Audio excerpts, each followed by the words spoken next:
So, Preston, we are back to talk about The Mandalorian Episode 3, and off the bat, I gotta say, this episode was leagues better than the last two, but not by much. Oh, yeah. Not by much. No, I would say I would say significantly better. I mean, well, when I talked about what I liked in the first episode, this was like an expansion of those things that I liked in the first episode, and then I mean, there's definitely some downtime where it feels like a video game again. But It's completely we'll a video game. Yeah. Some YouTuber that I follow on Twitter was like, because Polygon said it was like a video game as well. Like Polygon agreed with us, and the YouTuber was like, "It's not a video game. A video game is something you play. You're watching this. Ugh." And I'm like, "Dude, are you that dense? Like, no. This is exactly. Obviously, it's not literally. Well, obviously, it's not literally a video game. It's just like a video game in its plot and structure. Yeah. Yeah, and I'm like it is 100% like a video game. What are you, out of your fucking mind? I mean,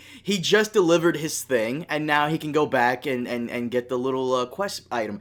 How many times have I done that in Skyrim? I know you've never played Skyrim, and Yeah. but just so the audience I mean, is aware that if Preston ever plays Skyrim, his wife will leave him because he is crazy with video games. yeah, it's true.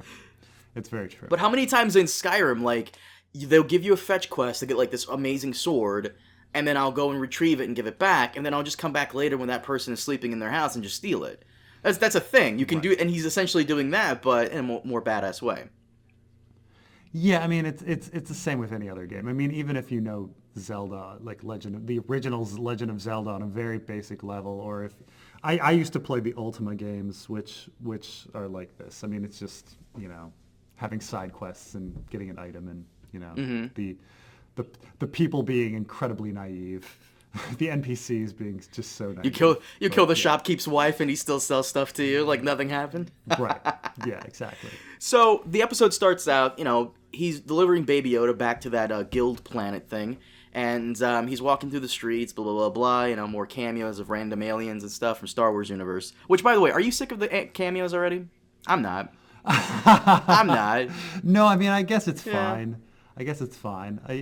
You'd expect some creativity for some new aliens, but it's okay. You know what I like about it actually is, so I'm a bigger fan of practical effects than CGI, and so I really enjoyed the original Star Wars Episode 4 bar. And that's what I kind of wanted to expect from all aliens, like, going forward in Star Wars. And then you get to Yoda, and then you get to Jabba's palace, and it's a lot of Muppets, And it's like, it doesn't feel the same, but it's still okay. And then you start going special edition and prequels, and it's all these CGI things that just look funny, and they feel cartoonish. And so I never really liked those cartoons. But what I do like about Mandalorian is they're not really using the puppets or I mean, yes, they have a CGI and a puppet Yoda, but for the most part, like, the people walking around the town, they're not CGI aliens. They're not puppet aliens. They're like the original Mos Eisley Cantina aliens, which I do like the feel of that. I like that, but it's completely random, and I understand it's completely from a bias of, like, well, Star Wars is what I watched when I was a little kid, and so these new additions, like, didn't feel like Star Wars to me. Somebody in a generation later might say, "Oh no, CGI aliens, that totally feels like Star Wars." Nah, I'm more inclined to agree with you, and I'm a generation ahead of you, I think, or at least 2 generations ahead of you. And I'm gonna tell you this right now: that CGI singing alien thing from Return of the Jedi is so bad, it's so cringe. Right, or like, you know how when Anakin in Phantom Menace, when Anakin is up against the other pod racers, Saboba, and they kind of they pan by these. Well, there's Saboba who I was actually okay with, but they pan by these other guys, and there's this one with this enormous. He looks like Humpty Dumpty, and he's got this. He's this huge egg-shaped alien with this, like, his whole face is his body, and he cartoonly, like, waves at the crowd frantically, and you're like, like, it just felt like I was watching a cartoon at that point. And it was aliens like that. Yeah. And then you have, like, the more elegant aliens, like, with CGI, like the Camino cloners in Episode 2. Yeah, that's almost in a new class by itself. I'm fine with those aliens, but they feel different as well. Like the CGI graceful kind of thing, not cartoonish, but yeah. Okay, so back to the Mando. One thing I did say in the first episode is that the music didn't really strike me as much, but it is growing on me. I actually do like the Mandalorian like theme. I can't remember it off the top of my head, but I do like it. Dun, dun, dun, dun, dun. I don't know. It's not memorable enough because we haven't heard it enough, but every time I hear it, like I know I'm watching The Mandalorian, which is a good thing. So it is starting to grow on me. But he goes back to the Imperial Warlord guy, and he gives the Yoda there, and he has grown a fondness to the Yoda, and he asks what they plan on doing with it, and they don't respond. Instead, they give him the ice cream container, which apparently, I never knew this. I saw a video on this. I never knew this was a thing. Maybe you can help me out here, but apparently in episode 5, during the Cloud City thing where people are running around, there's a guy that runs around with an ice cream maker. Oh. Yeah, you don't know. Apparently, you don't know about it either. And it's... I mean, maybe. It probably, all of the tech that they had was found items in the world. Right, stuff from like the 1980s, and it was apparently the guy was running in Cloud City with the ice cream maker from the 1980s, and apparently what the Beskar is located in is this ice cream maker thing, but they turned it into a safe to make it like make more sense. So no, he gets his Beskar and he grabs it, he leaves, he goes back to the his underground clan thing, and they make him some new armor, but not before he gets in a fight with another Mandalorian. And we get our catchphrase for them, which is "This is the way." Yeah, and this was my favorite part of the episode, where you're learning. I mean, we had more flashbacks of his childhood again, and then they when he's talking to the rest of the guild, and you're getting some history on what happened to the Mandalorians. You seem to know a lot more about where the Mandalorians were and their connection to the Empire and how the Empire destroyed them. But I don't know that, so this was fascinating to me, hearing these little its and bits of history on who they are. Well, that's the thing, though, because I know kind of what's going on with Mandalore and the Mandalorians before Episode 4, but anything afterwards, like, we don't really know. I don't think it's been explored too much in depth, which is funny, because Dave Filoni, who's behind Clone Wars and Rebels, which they do explore Mandalore and the Mandalorians, he's also doing stuff with this show. So it might be explored later on. Okay. But no, in the Star Wars, Clone Wars...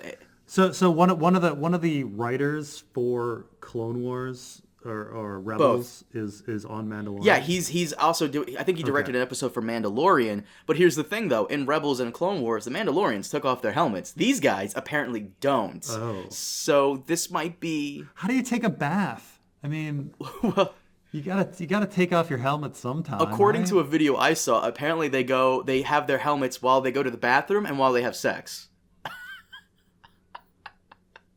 So. That's a thing. Okay. All right. But no, he gets in a little bit. So they get into a fight, and we see the vibroblades. I'm glad those are back, because that was a thing from the expanded universe. I'm glad those are back. And he gets his full decked out Beskar armor. He goes back to Greef Karga. Who's the guy that plays Greef Karga again? I forget his name. Oh, I have no idea. That is it's. Are you talking about the Greef Karga? Is he the guy that gives that's Carl Weathers.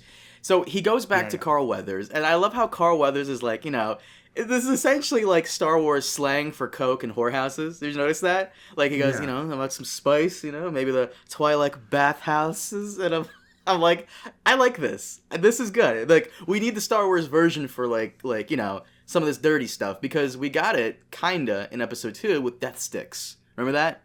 Well, we don't really, but also, has Star Wars ever established what spice is? I mean, clearly they use the word spice as some sort of homage to Dune, but they mention spice a few times. Like doesn't Luke believe that that his father was a spice freighter captain, and didn't C-3PO once lament that he was going to get sent to the spice mines of Kessel. Or something? Yeah, like I do wonder what spice is. Well, You the know, way is he it? used it, he made it sound like it was like coke. Like that's how he made it sound like. Okay. He made it sound like it was drugs. And I liked how the Mando's like, nah, just give me my next job. Blah, blah, blah. And he grabs it, and before he takes off, he has a change of heart and goes back for Baby Yoda. And probably so far one of the best scenes in the entire show so far ensues. Now I gotta say, so far I haven't been a big fan of the action. It's fine, it's whatever. I'm not like too excited Yeah. about it, but I love him sneaking around and taking out the stormtroopers the way he did. That was epic. It was, I mean, but at the same time, I would say that's the part that really feels like a video game. You think so? You know, where like two guys come in and he like kills them, and then two more come in and kills them. I mean, it was fine. I just think it's, you know, it continues on the frustration of stormtroopers being idiots, which, you know, they are in all of the movies. So let's go at him one at a time. Freeze, scum. You can kill me, but I'm going to try to take you alive, you know? And I gotta say, I love how, like, so before we do continue on, in his flashback, it was the Clone Wars, and I think that was either Mandalore or some other village on a planet elsewhere. They're being attacked by super battle droids, and he gets put away in like some basement, but the super battle droid finds him anyway, and then the flashback cuts out. Obviously, he is alive; he doesn't get hurt, but he gets saved somehow. I wonder if we're gonna see a Jedi here. I wonder if a Jedi is going to save him, which would then, like, then you'd have to question, and how the fuck does he not know what Baby Yoda did to save him from the Rhino monster?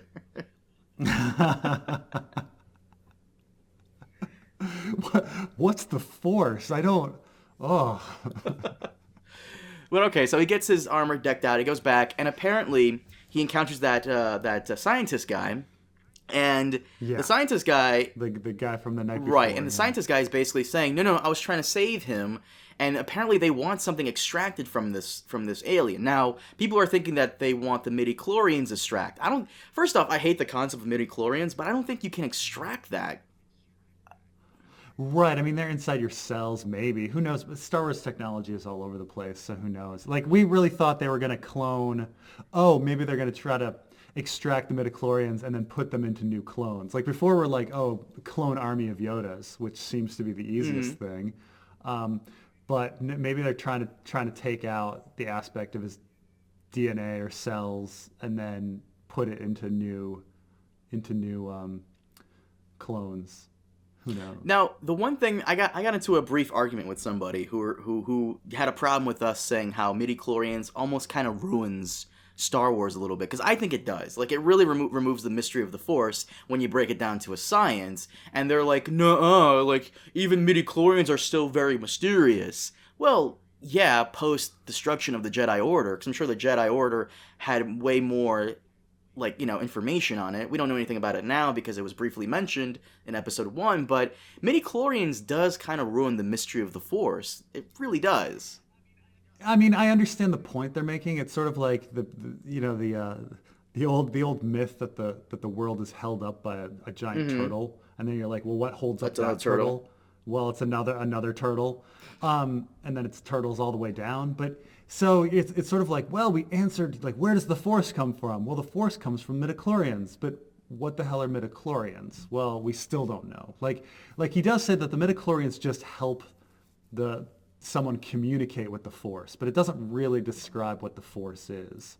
So there's still some mystery. It's just adding this one little thing. But you're right that when we all first heard it, it sounds sciencey. Like, oh man, the more midichlorians in your blood, the better ability with the Force you're gonna have. Like that seems crappy.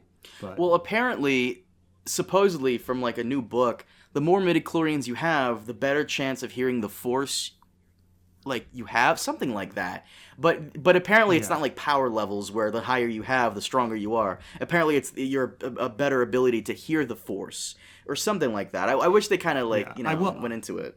I will say, even though I read them, I really hate the original Zahn trilogy. Ooh. And one of the reasons, because there's two big things that I hate about it, and one is there's this animal in it called an with that, and then they carry it around their bodies to repel the Force, and you're like, come on, like you could just do that.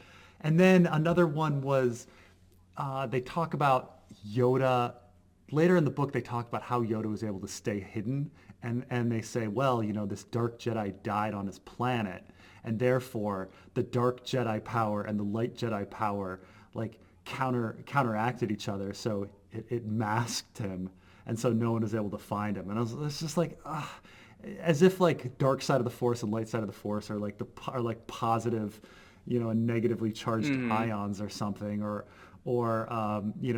waves of sound waves that can cancel each other out. It was too sciencey for me. And everybody spoke of it very sciencey in the book. So I mean, people have done it before. So I don't know. So that's you seem to like the Zahn trilogy, but hate midichlorians. Well, here's the thing. Like that stuff, that's just unnecessary explanation. Like we don't need the Force explained. We don't need the reason why Yoda was hidden. Yoda was hidden because the Empire's gonna search hundreds of millions of planets for one little guy? Like, no. That's the explanation right there. That's why nobody found Yoda, because who the fuck's gonna go to Dagobah? Because the galaxy is huge, yeah. Right, exactly. And not to mention, who can survive on Dagobah? Dagobah just looks like an entire swamp planet that almost no life besides primitive life could even live on, but I guess he can because he's a Jedi Master. I guess that's the whole thing, but, why would the Empire waste time searching for Yoda? If Yoda was really a threat, he would have done something by now, which he didn't do. But I get what you're saying. There's just no need to explain all this stuff. Star Wars loves to do this thing where, every character, and you said this before as well, in the background has to have a name. Everybody in the cantina has to have a reason to be there. And a fascinating story. Right. It's nobody's just a fucking farmer getting a drink. They have this fascinating, intricate story that's somehow related to the Star Wars universe. He's really the guy that created Han's belt. Well, like I said, it's just unnecessary. But he goes in there, he sneaks around, he's killing stormtroopers. I love that scene. He rescues Yoda, and he's leaving. Blah blah blah blah. As soon as he walks out, the tracking fobs that all the bounty hunters have start going off again. The bounty's back on. Now that was a cool scene, but not as cool as it could have been, because I'm one of those guys where it's gonna sound a little hypocritical, but I kind of want to see more of the bounty hunters he's going to go up against, because they had a great opportunity here to do a thing where it's you have a close-up of all the aliens going, what? It's on again? Oh, let's do it. And they didn't do that. We just see everybody just the tracking fobs, everybody in the bar going off, and that's fine, but I really wanted to see some close up of some more unique aliens who could pose a threat to the Mandalorian. But instead they're just random nameless background extras. Yeah, I mean, I thought that had they not had as many bounty hunters go after him, and had he killed them off himself, it would have been a more satisfying scene. Instead, they have a bazillion go after him, and then in a kind of ex machina way, his buddies save him. They all come out. That whole fight scene in the streets was way too narrow, and it just seemed very messy and very clumped together. I don't know. It just, not to mention the lighting was a little I just wasn't a fan of it. It wasn't bad. It's just, once again, I wasn't a fan of it. But yes, his other Mando friends do come in with jetpacks and help him out. And I've been wondering the entire time, why doesn't he have a jetpack? And I don't know. He definitely makes that statement at the end, I got to get me one of those. But everybody has one but him? That doesn't make any sense. That doesn't make any sense. But then someone told me, well, if he had a jetpack, then the first 2 episodes would be kind of boring. So maybe it's only because Carl Weathers is in this, but the episode reminded me of Predator, because he's got these special weapons, and the different Mandos have different weapons, and he's got this whole clan of similar masked men who have their special weapons, Mm-hmm. But it might have just been Carl Weathers.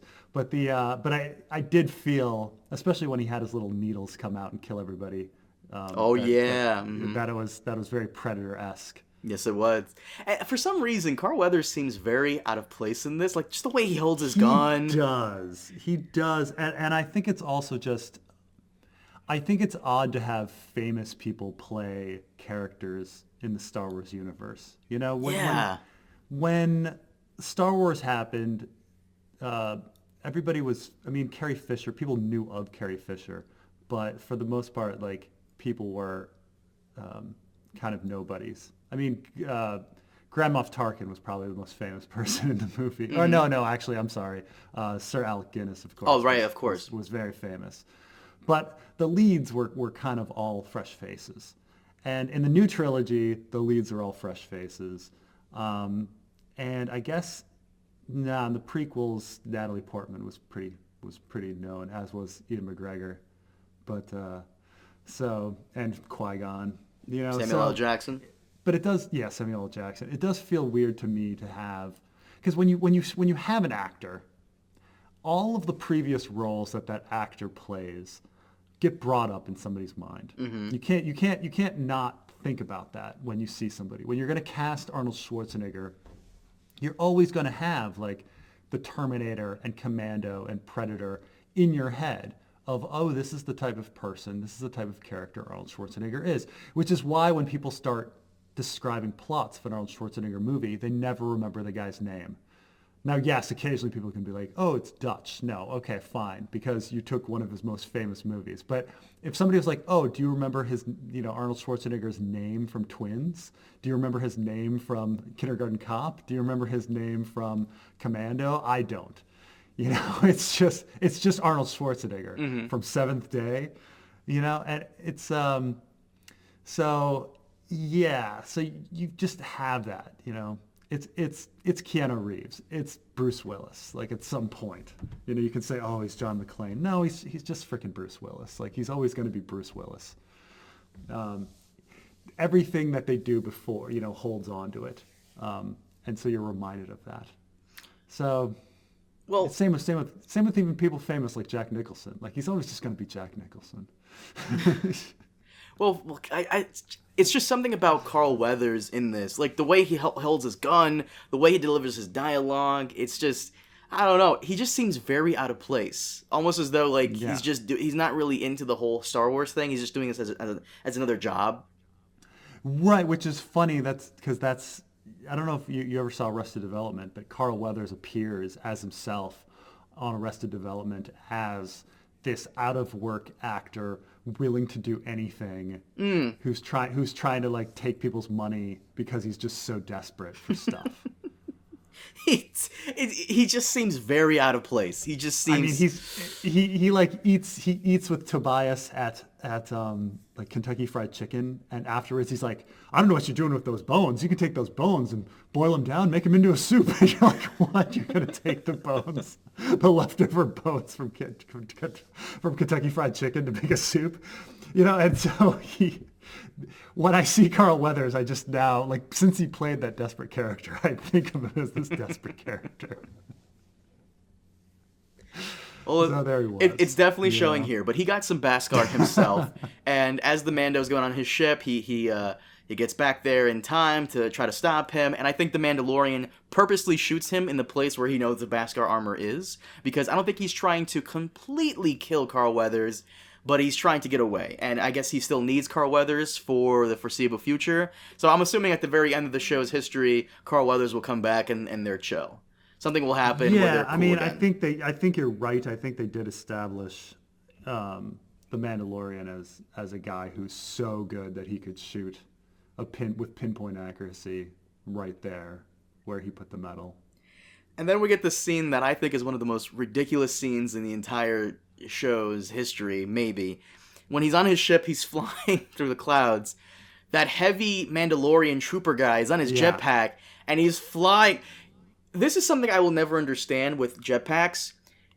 How you have to have insane core body strength to hold your legs up like that, like horizontally, and like not have your legs dangling down. You know what I'm talking about? Like, Star-Lord did that. You saw Endgame, right? Yeah. You know the scene where Captain America's like, Avengers, assemble! And everybody's running? You see Star-Lord, and he has his jetpack shoes. Like, his jetpack shoes is somehow able to, like, hold himself up, his whole body straight, instead of his legs just dangling down like that. And I'm just like, you gotta have, like, insane abs to do that. Like, holy fuck. So the I used to watch this comedy show called Upright Citizens Brigade. They have their own theater out there. But there's this one episode where this guy, who's an inventor, he's got this jetpack and he brings these two prostitutes in, and he's like, "Hey, you've ever had sex with a jetpack on?" And they're like, "No." And he's like, "Oh, right, great." And he's like, "But no doggy style, or else, you'll burn me up." And I was like, but it's just one of those things pointing out how impractical jetpacks are. Yeah. like, yeah, you'd have to lift up his legs, and if you lifted it up too far, they'd get burned up by his exhaust.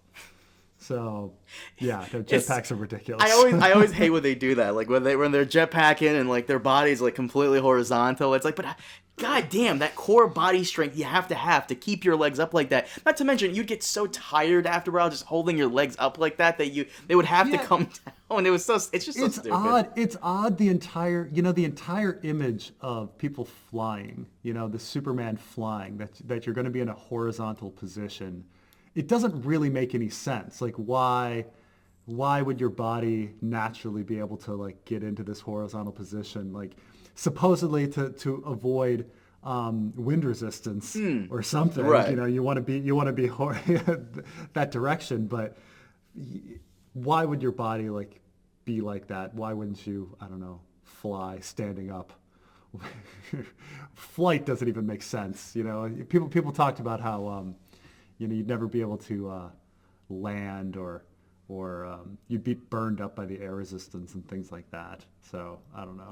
All right, we're getting way too realistic but here, fine. but like it always bothers me. And he goes off. When we see Jango Fett fly,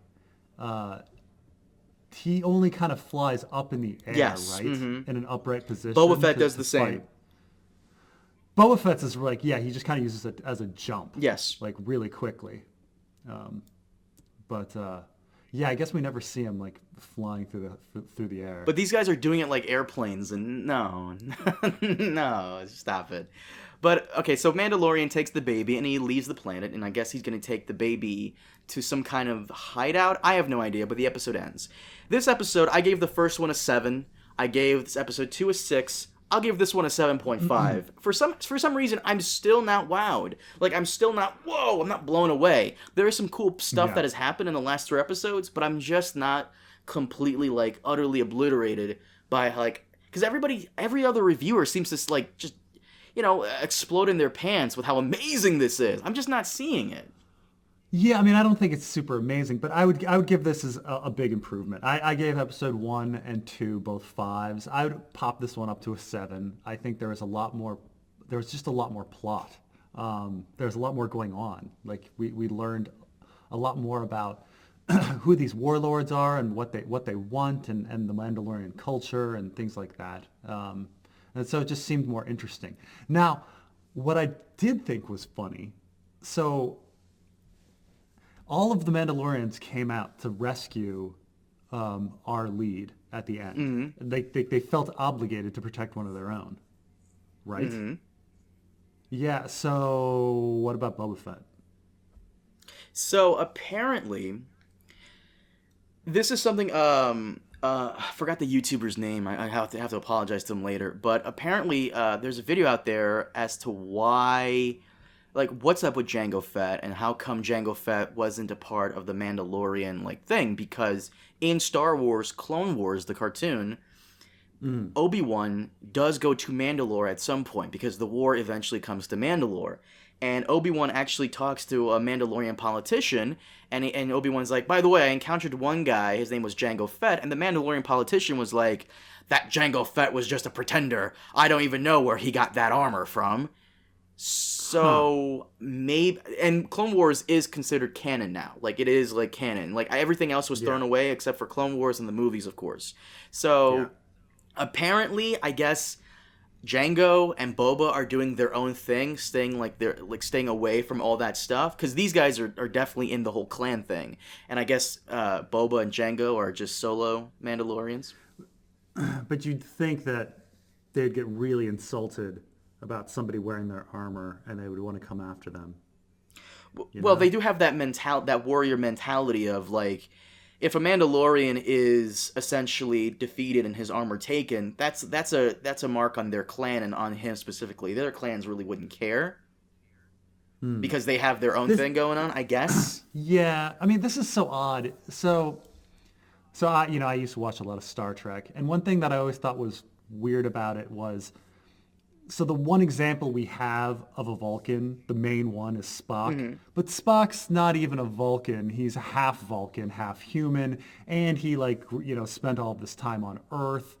And so you're like, okay, that's our example of how a Vulcan should be? Like, somebody that's not even, like, imagine if the only American you met was, somebody who actually grew up in Paris whose mother is French. You're like, well, he might not be the best representation of what an American would be, somebody that, didn't even grow up there.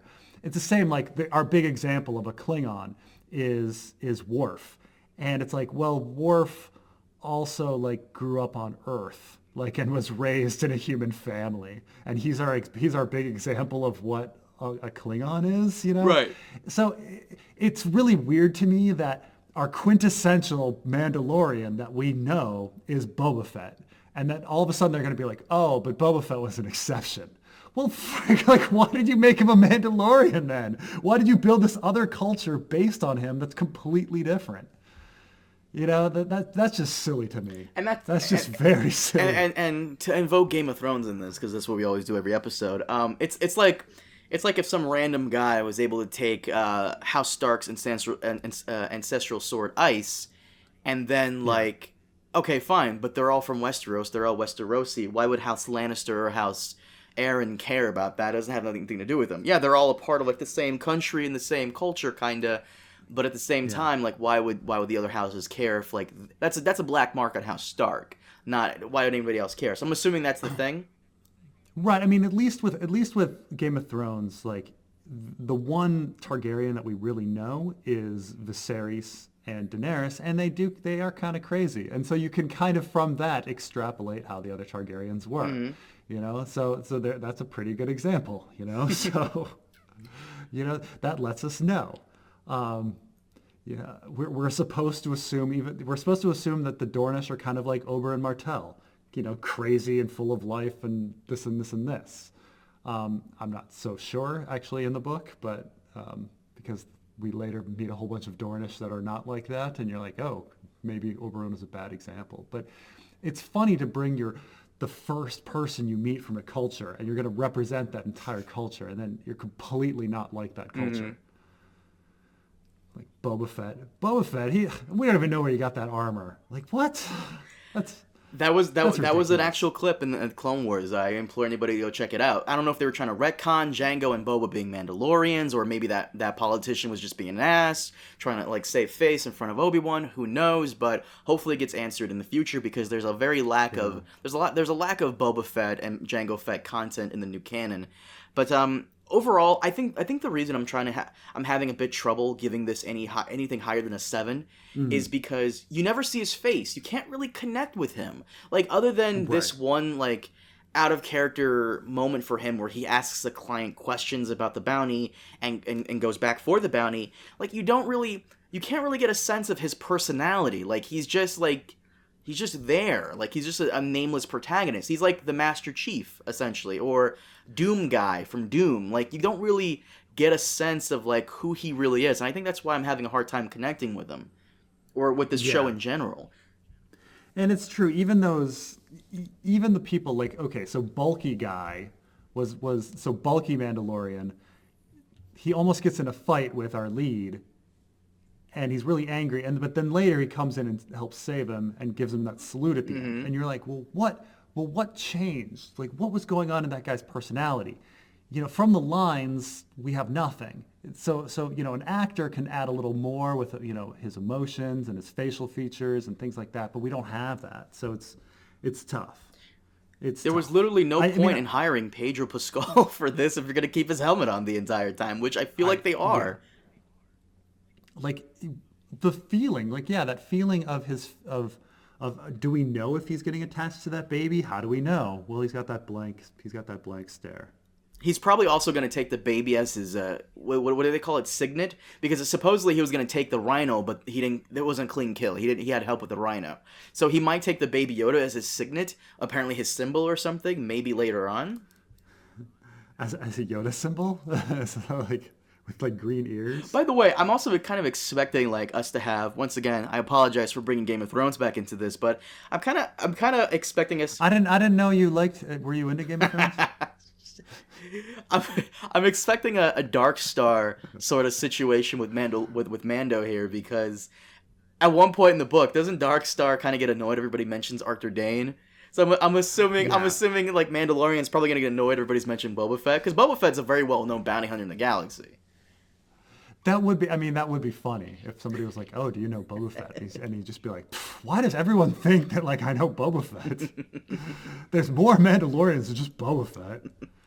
But overall, I would give it a 7.5. For some reason, it's cool. Like me and Preston are not saying that it's bad. It's cool. I'm actually enjoying it, and I really truly believe that they should have released the first 3 episodes first, because this is definitely something you got to binge watch. Those first 2 episodes weren't bad, but I would have liked them a lot better if I could binge watch the first 3. So you know how I was saying that they're going to try to get out a certain amount in the first month, so somebody doesn't cancel their membership to Disney Plus. Like, I think that's what they did here. They're like, okay, well, we can afford to have the first one or even the first 2 be slight duds, because when the third one comes out, then people will want to like keep their Disney Plus membership another month and then keep going. I guess. I mean, how, by the way, how's your Disney Plus membership? Mine's fantastic. Oh, it's I got bargain discount on that. Mm-hmm. Yeah. But I'd give it a 7.5. You give it a 7? Yeah. You're going by, which is you're going by numerical average. I'm going by like grading, like school grade. Right. But if you look at my last scores, this is a huge improvement. Yes. So you go 5, 5, 7. You can see like how much I take this third episode as being different from the previous 2 and being better. It's a massive improvement. Well, for me, a 7 is above average. For you, a 7 is also above average? It's pretty good. 7's pretty good. 7's pretty good.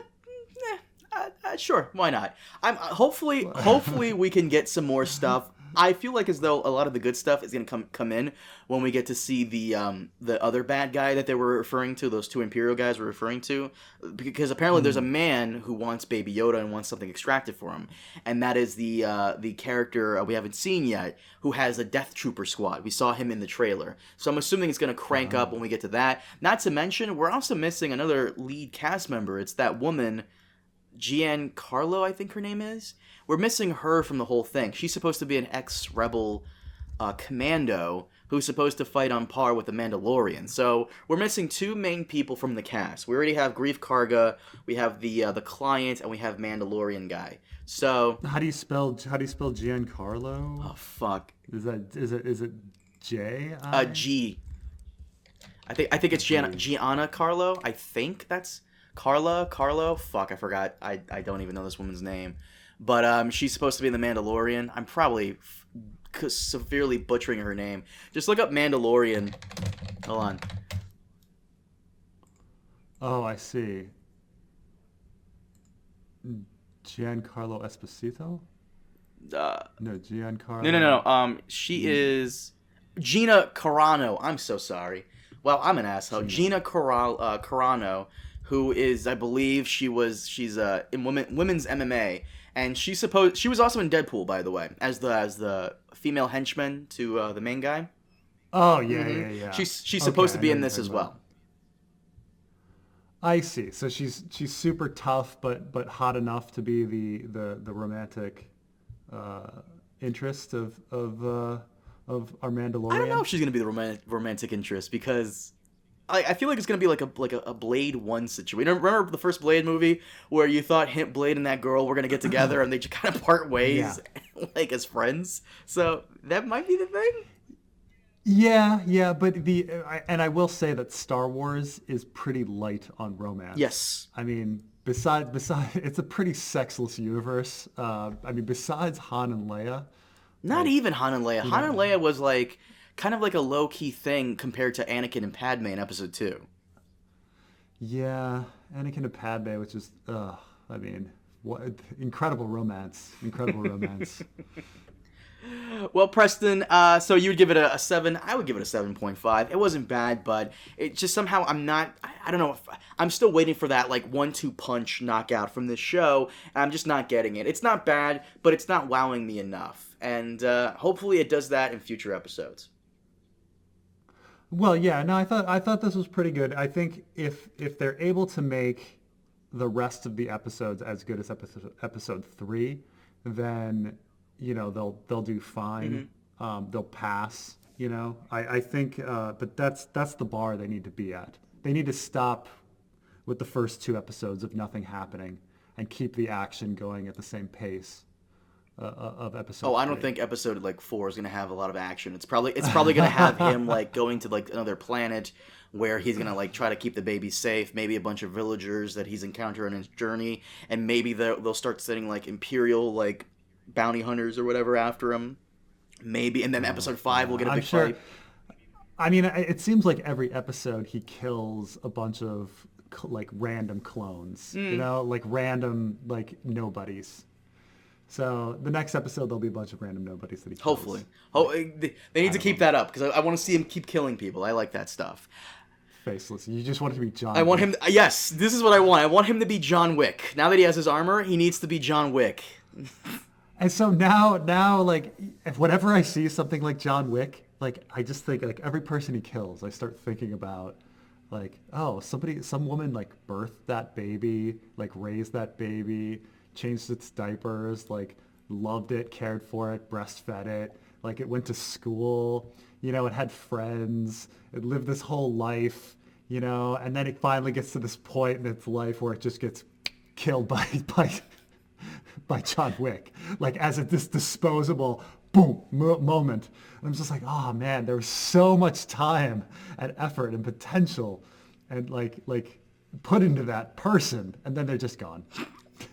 Well, shouldn't have gotten between John Wick and his dog. Guys, thank you so much for joining us. We'll be back next week with more Mandalorian. Until then, I'll see you all next time. Have a good one.